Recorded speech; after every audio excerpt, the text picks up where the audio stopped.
तो गाइस कैसे हैं आप लोग? आई होप बहुत अच्छे होंगे। फाइनली आप लोगों के लिए एक वीडियो लेके आ गया हूँ। पता है कल्लू भाई, सवेरे सवेरे हम 7 बजे से पहले उठ ही नहीं पाए, नींदें नहीं खुलते। नहीं तो काम 12 बजे से पहले कहती नींद नहीं आती। 6 बजे तो उठ ही जाते 6 बजे। हाँ उठ जाते। तो पूरा मटेरियल दिखावा जाए कैसे कैसे बना तो आप है, देख सकते हैं काटा जा रहा है, तो इसका है। फाड़ फाड़ के ऐसा बना रहे हैं। आप लोग देख सकते हैं इसको गाड़ने के लिए। और ये कुल्फी का मटेरियल है गाइस, बांस की डंडियाँ लगती हैं इसमें, ठीक है। तो देसी जुगाड़ guys, no plastic, only caustic.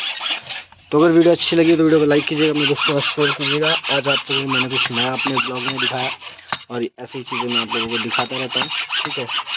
तो वीडियो अगर अच्छी लगी तो वीडियो को लाइक कीजिएगा, अपने दोस्तों में शेयर कीजिएगा। मिलते हैं किसी नए टॉपिक के साथ गाइस।